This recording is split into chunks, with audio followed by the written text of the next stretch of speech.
We've got some special guests at the table tonight, but first, I have some beef with one of you. Watch. Have I Got News for You is coming to CNN this fall. Pros and cons list. Pro, hosted by Roy Wood Jr. Pro, with Amber Ruffin. Pro, with Michael Ian Black. Oh. Con, people might confuse you with Abby Phillip. Pro, people might confuse me for Abby Phillip. Are you not Abby Phillips? Pro, you know I'm not. I was told this was going to be with Abby Phillips. I love her. It's Abby Phillip. There's no S. Okay. And Michael Ian Blacks joins me now at the table, along with Roy Wood Jr. and Amber Ruffin. Welcome. Hi, Abby Phillip. Hi, Michael Ian Black. Now, I know I'm not the first person to make that mistake. No, Okay. no. I've been told it's a sign of respect. Oh. Okay, Roy, you're the captain of this new show. The CNN original series, Have I Got News for You? It's going to serve up an edgy and comedic take on the news of the week. Starts tomorrow, 9 p.m. Eastern Time. Welcome to the table. But you guys are mortal enemies because you're team captains on opposite ends On of screen, things. we're mortal enemies. Yeah. Off screen, we're mortal enemies. Right. Yeah. Right. I mean, but it's don't touch her. I love her. I mean, she's no Abby Phillips, but I love her. So let's.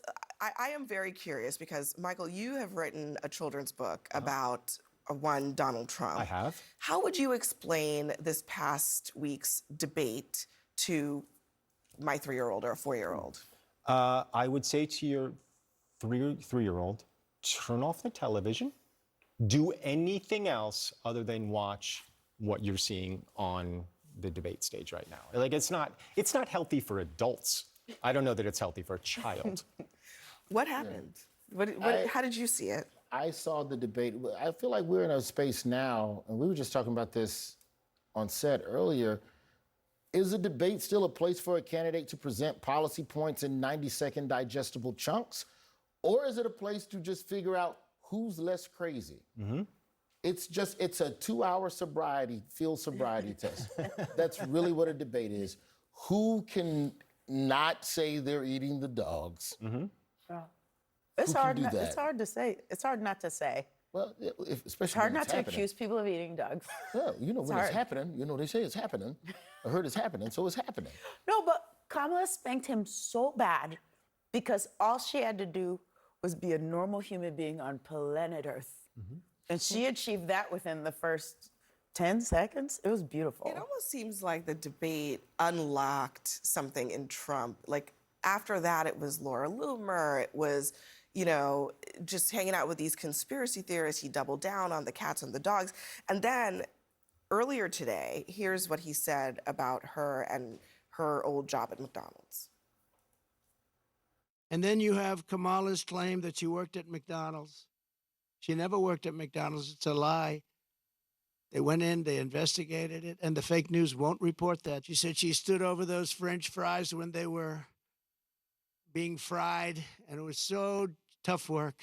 She never worked there. She's a liar. It's the new burger conspiracy. Did she work at a McDonald's in Kenya? Like, where is this McDonald's exactly? It's so absurd. Donald Trump is coming for your job. Nobody would lie about making burgers. It's one of the hardest, toughest things you can do. Nobody is going to just say to McDonald's. The argument was that she didn't put it on her resume when she was applying for don't laugh. I mean, but the real truth is, who would put McDonald's on your resume when you're applying for like a legal job? Unless you go into Burger King, there's no reason to put McDonald's on a resume.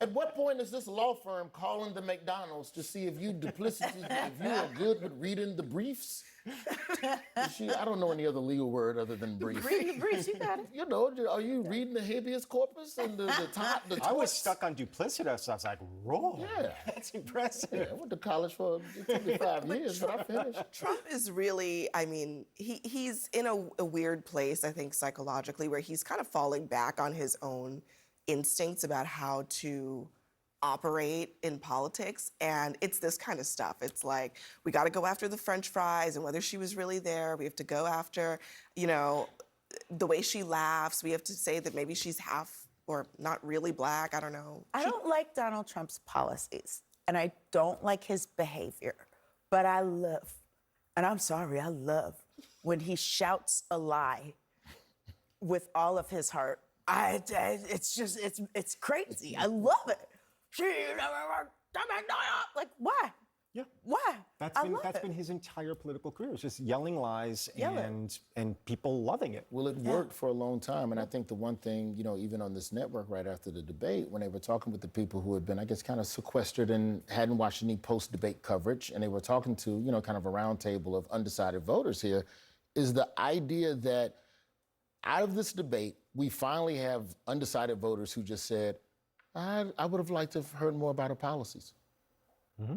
It's like we're going back to 2000. Do you think that's real? I mean, to your point earlier, I mean, do you think people really want to hear what she thinks, or is that like a way of saying, I can't trust this lady until some indefinite time in the future? I think those people are moving the goalposts, but I would rather them say that than be coming on TV echoing the lies that Trump said. I think this close to the election, if you are still an undecided voter, to some degree, you're a lazy voter who's not trying. You're not going out and seeking out the stuff. So to say you have not seen her say a thing about the thing, it's been 2 years of campaigning, man. What link did you not click? What did you not scroll by? What's in your algorithm where you haven't seen at least one thing that you know she's about? And if you're gonna argue she flip-flopped on whatever, because that's the new thing they're pulling now, right? Like, oh, you said this, but now you're saying this. Go to the website, go to the Instagram. Well, she did change her positions on a lot of things, but so has Donald Trump. I wonder, though, Taylor Swift has entered the chat and she's endorsed. What do you think is the impact, ultimately, of her jumping in for Kamala Harris? Well, clearly, celebrity endorsements are debatable in terms of the effect that they have, but I mean, does anybody move the needle like Taylor Swift does? I mean, what was that thing about thousands and thousands and thousands of people were registering when she put that endorsement out? And I'm guessing most of those people are not going to end up voting Trump. What's been the vibe at her concerts? You've been to a few. I've been to many of Wait, how many have you been to? 52. Oh, I didn't realize we had a Swiftie at the table. Okay. I mean, speaking of celebrity endorsements, Thank you, Abby. Thank you for calling me a celebrity. I assume that's where you were heading with this. No. He was not calling you a celebrity. no. Oh my God. I'm sorry. I see. Sorry. This is actually a celebrity unendorsement. This one comes from Robert De Niro. Here's what he had to say about Trump. He's a jerk. He's an idiot. Who wants to meet a clown like that? He thinks he's a gangster. He does everything like a gangster. I don't think that gangsters in that world would think much of him. This is a guy who knows gangsters. He's played 14 of them. Yes. So people will listen, I presume. Do you think this broke Trump's heart to hear? It had to. It had to sting, right? De Niro's a quintessential New Yorker. So to get, it's one thing for him to say, yay, Kamala, but for him to call him not a gangster. And He's say that an nobody, idiot. Yeah, that one's got to sting. It's gonna sting. I just don't know how much ultimately. So I believe that celebrities can bring attention to the issues, but I think it's on the politicians and their charisma, lack thereof, in terms of retention. Like, okay, you register all these people to vote. Please go to the polls. Please deal with the nonsense that's going on. Please deal with all of the voter fraud and all of the nonsense wherever, because most of these people, wherever they live, there's some law being put in place to make the act of voting more difficult as well. And so whether or not the celeb endorsement is sustainable beyond that, but if Taylor Swift is getting people to pay attention to politics, it is net positive. Same as Meg Thee Stallion coming out on stage in Atlanta. The same as, I hate to say it, Hulk Hogan and Kid Rock? Kid Rock and Amber Rose. Yeah, anybody that just people go, ooh, I like a you. Okay, well, tell me about abortion laws. No one moves the needle like Hulk Hogan. Nobody can do it. All right, so Roy, tomorrow night, 9 p.m., you're watching CNN. What are we going to see?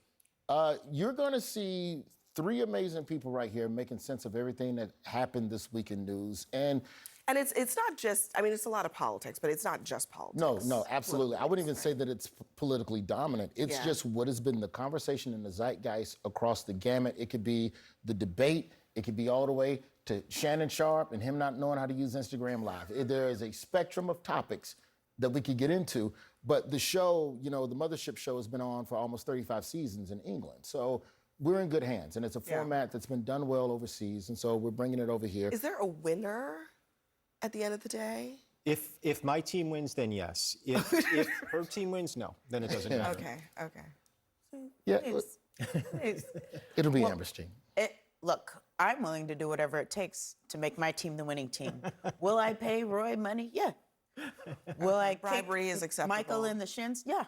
But it's simple. If you have watched a quiz show before, if you have watched the news, if you are up on those two things, you will understand the format of the game. We're using a quiz show format with no money and no points to present and have a conversation about topics with amazing guests that come on every week as well. So can you tell us who the other comedians are, or is that a secret? Well, no, it's not just comedians that are guests. Okay. So on tomorrow night, it's Matt Welch, and we're going to have Robin Thede.